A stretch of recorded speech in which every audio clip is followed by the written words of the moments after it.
Hey everybody, HomeSliceHenry here, and in today's video, I'm going to be showcasing a glass cannon with a very unusual moveset that I had really nice results with in the NAIC meta, and that Pokemon is Shadow Samurott with Razor Shell. Now normally, Shadow Samurott runs Fury Cutter, Hydro Cannon, and Mega Horn, as Mega Horn is really nice shields down nuke potential into the meta's many psychic types.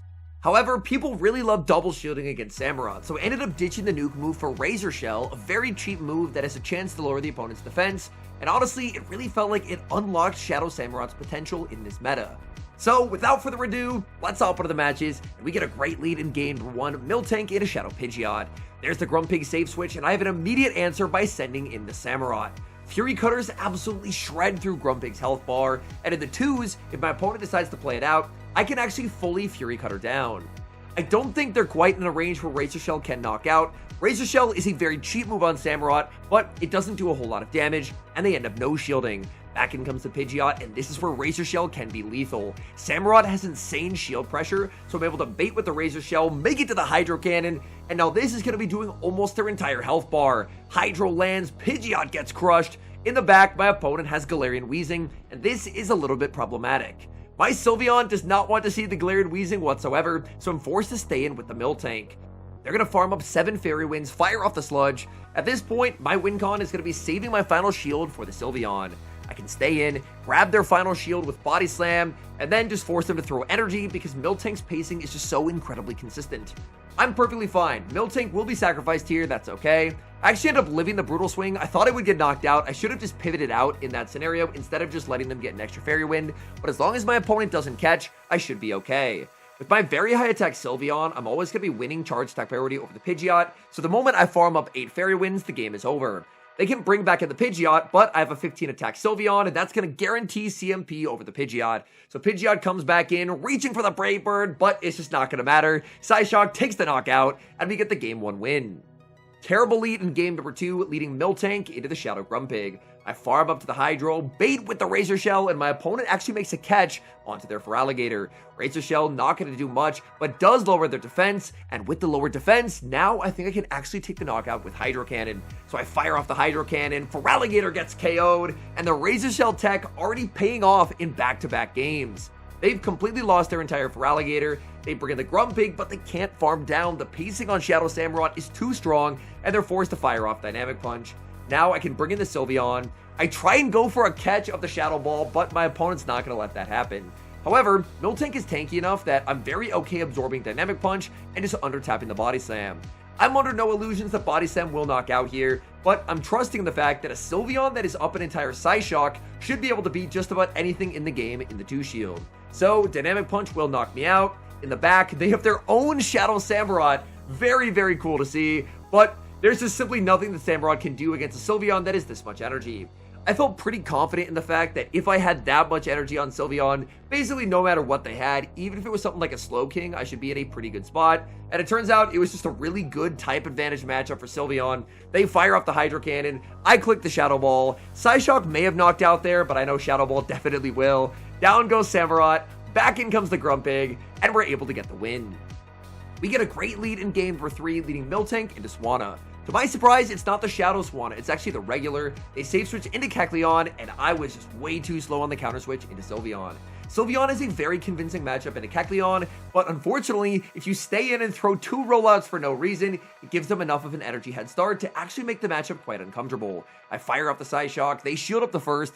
I think they're unlikely to double shield before I commit a shield, so I will get to land the Psyshock, but Kecleon does have enough bulk that they're going to be able to withstand these Fairy Winds very, very comfortably. I'm going to be putting up the shield because I want to try and make a play for switch advantage. If I can't get switch advantage, then I want to try and get all shields down. Because if I can get the 1-0 shield advantage, then Shadow Samurott should absolutely pop off. So I'm just going to let the Sylveon go. Kecleon was able to brute force switch advantage, but the reveal. I'm not sending in the Miltank, I'm sending in the Shadow Samurott. Unfortunately, I can't quite get the Fury Cutter down before they make it to the Thunder Punch, but I'm going to exit up a ton of energy. My opponent switch locks the Swanna, I bank a Hydro Cannon, send in the Miltank, they try and go for the fly, but the energy that I banked from earlier means that I outpace, make the Thunderbolt, and pick up the one-hit knockout. They lost a lot of Swanna energy, and I just think that is going to be unrecoverable for them. In the back, they have Grumpig. I'm going to fire off the Body Slam just to put them closer to Shadow Hydro Cannon range, and at this point, I should be in a very good spot. They overfarm, letting me make Body Slam number 2. I don't really need the damage, but what this does do is burn the switch timer so I can get Samurott back on the field. Samurott snipes with the Hydro Cannon. This is going to be knocking out the Grumpig. Again, so much energy down the drain. We Fury Cutter down Kecleon and take the win. We've got a perfect mirror lead in the next match, Miltank into Miltank. This is definitely a slow burn of a lead scenario, but I'm always going to watch for an opportunity to try and pivot out and get Sylveon on the field. I would rather take Miltank energy on my Miltank than anywhere else on my team, and I feel that my opponent probably feels similarly. So I would love to try and bank energy and then get out of the matchup if at all possible. I do win charge attack priority here, which is really good information to have. Unfortunately, even though I have the back-to-back Body Slams, a Body Slam would not knock out here. So I'm just going to save the energy and then pivot into Sylveon. Sylveon will be met with an Alolan Ninetales, a very cool pick from my opponent. I'm going to fire off the Psyshock to gauge if I can pick up the 2-hit KO with Psyshock, and it appears, unfortunately, that I cannot. I'm going to need to go for a Shadow Ball if I want the KO. I tank this Weather Ball very comfortably. I overfarm, try to CMP tie, but they're not going to let me. Nice overfarm there from my opponent. Shadow Ball would knock out, and they know it. They put up the shield. They throw to not let me make the Psyshock, and I'm just going to let this go. I stored a bunch of energy on the Miltank from earlier, and I'm going to use it here. So I bring the Miltank, go for the Body Slam. They save the Ninetales, and they catch onto their own Miltank. Body Slam lands. They barely hang on, and they will make a last-second Body Slam. I'm just going to be no-shielding, sacrificing the Miltank, but I survive on 1 HP. I have a Body Slam stored, they bring in the Ninetales, I pivot out and send in the Samurott. I have to respect the potential Psyshock. Psyshock would do a ton of damage, and they are on Psyshock. I'm just going to look to farm up, fire off the Razor Shell right before they're able to make Psyshock number 2. This is where having a cheaper move than Hydro Cannon is key. Razor Shell does get the debuff, which is very, very nice. I have to shield up the Psyshock, and I just have to win the zeros against whatever's in the back. They have their own Samurott. I fire off the Hydro Cannon, and I'm going to switch in and fire off the Body Slam. I switch into the Body Slam, but I feint to the Fury Cutter, and that is going to lose us the game. We were just too low on the Miltank. If I had thrown the Body Slam when they brought in the Ninetales, I could have actually got the move and then won the game, but unfortunately, I banked it and I feinted to the Fury Cutter. That is a heartbreaking loss, but very well played to my opponent. We pick up a very rough lead in the next match, leading Miltank into Shadow Galarian Weezing. This team as a whole, I think, was slightly too weak to Shadow Galarian Weezing. I was able to win a lot of my games playing against Weezing, but I always felt like I was playing from behind. Weezing wins charge attack priority, and I'm just simply never going to survive here. Sludge takes the knockout, and I'm forced to reveal the Samurott. I'm going to farm up, fire off the Razor Shell on the CMP tie, another situation where it's really nice to have a cheap move. Razor Shell will take the KO. My opponent sends in Shadow Toucannon, and if there's ever a Pokemon you do not want to be down energy to, it's Shadow Toucannon. I build up to the Hydro, bait with the Razor Shell, get the shield, no Razor Shell debuff, and I send in Sylveon. My opponent does have enough for the Beak Blast. They bait with the Drill Peck. I'm expecting a catch on the Psyshock, so I overfarm, but they don't go for the catch. Instead, they just stay on the field. I was so confident they would catch the Psyshock onto a Psychic type, but unfortunately, they don't end up going for it. I fire off Psyshock now. Toucannon ends up no-shielding. In the back is Grumpig, and I feel like I'm in a pretty good spot. Shadow Ball will force the shield or deal devastating damage. They end up no-shielding, and now I can just Fury Cutter down with the Samurott. Had they shielded, I could have pivoted in, and with the Fury Cutter and Hydro Cannon damage, I think I still would have been in a pretty good spot. But my opponent ends up no-shielding the Shadow Ball, and that ends up simplifying the endgame quite a bit. We get a very rough lead in the next match, leading Miltank into Kecleon, but the Hydro Cannon landing from Samurott means that this Kecleon has basically been entirely neutralized. My opponent now sends in Barbaracle, and this is some incredibly cool spice. I build it to the Hydro, bait with the Razor Shell, get the shield with the Razor Shell on the CMP tie. I'm very okay just letting the Samurott go. Cross Chop doesn't quite take the knockout, and I can save the Samurott in case I need to catch later in the game. My opponent tries to CMP tie Cross Chop to Thunderbolt, but since I didn't throw my move, I get an entire free rollout. Now I can just undertap the Thunderbolt, and this should easily be knocking out Barbaracle. But my opponent puts up the final shield. They clearly want to keep this Barbaracle around. They fire off Cross Chop, and if I shield this, I'm very confident they're going to try and go for a catch. There it is. In comes Hypno. I throw 2 rollouts in the Body Slam because I want to try and save some residual energy for later. Body Slam should put them at a Shadow Ball range. I rebank the Thunderbolt, and it's Sylveon time. Sylveon will tank the Shadow Ball very comfortably. However, the Thunder Punch after, I could be in a little bit of trouble. So I'm going to overfarm as much as possible and then CMP tie Shadow Ball to the Thunder Punch. Shadow Ball will easily be taking the knockout onto the Hypno, courtesy of that body slam chip from earlier, and back in comes Barbarical. Here, I arguably make a misplay. I think Psyshock may have basically taken the knockout there. I end up committing to the Shadow Ball, and I don't end up getting there, and now I need this Thunderbolt to land. I send in the Miltank, fire off the rollout, Thunderbolt does not get caught, and this is going to be taking the KO. Down goes Barbarical, in comes Kecleon, and we have enough residual energy to outpace. Honestly, I think I made quite a few misplays in that game, but luckily we were able to claw our way back and still get the win. A familiar lead and an unwelcome one in the next match, leading Miltank into Shadow Galarian Weezing. Shadow Galarian Weezing was just such a nuisance for this team throughout this day. I'm going to be no shielding, building up to the back-to-back body slams, but I know that I'm just never going to get this move unless my opponent tries to throw on good timing. So I fire off the first body slam, go for body slam number 2, and that's a sick catch from my opponent. They end up saving the Galarian Weezing and opting out catching onto their Miltank. I now send in Sylveon, but I really feel like I'm very far behind in this game. My opponent has an entire Sludge stored on Galarian Weezing, and this is a matchup where Sylveon ends up struggling. Sylveon does very, very well when it's able to hit for super effective. But these bulky normal types that double as a Shadow Ball make life very awkward for Sylveon, as that's when Sylveon is forced to rely on Psyshock.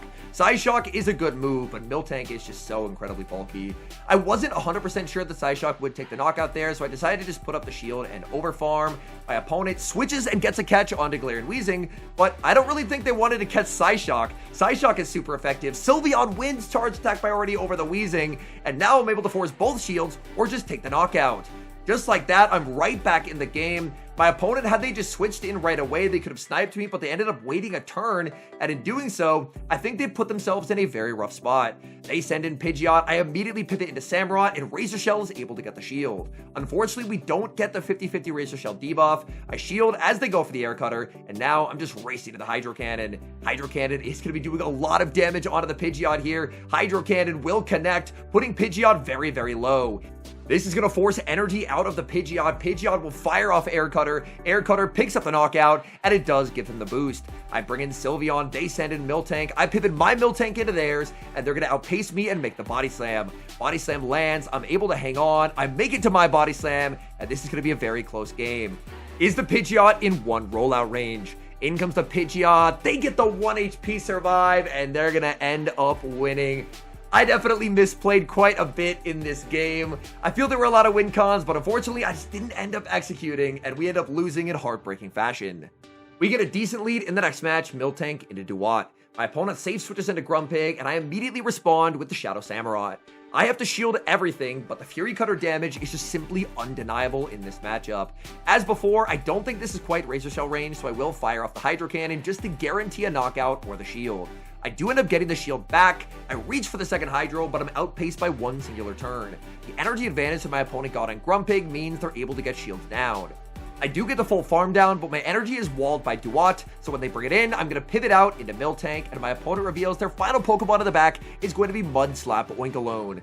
Oinkologne going to be immediately met with a bunch of body slams from the Miltank. They're going to boost up with Trailblaze. This matchup is a slow burn. However, I'm trusting in the fact that since I have back-to-back Hydro Cannon stored on the Shadow Samurott, that energy is going to help me win this game in the endgame. I fire off another body slam. I go for body slam number 3. Just body slam after body slam after body slam. They're going to survive, make a boosted body slam of their own, and this one I'm not going to survive. However, I'm going to get a nice farm down with the Sylveon, and then Sylveon should just be winning against this Duat. Duat hits the field. I just need a little bit of chip damage, and then I can combo with the back-to-back Hydros. So I fire off the Psyshock. That's going to connect. I throw one Fairy Wind, wait for them to throw, and now it's time. I'm sending in the Samurott.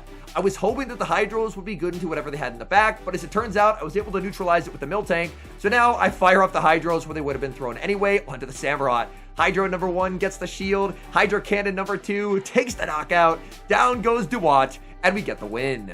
Hopping into the final match, and we actually get a rematch against an earlier opponent. This was the trainer running a very similar team to me with Miltank, Shadow Samurott, but they had Alolan Ninetales instead of Sylveon.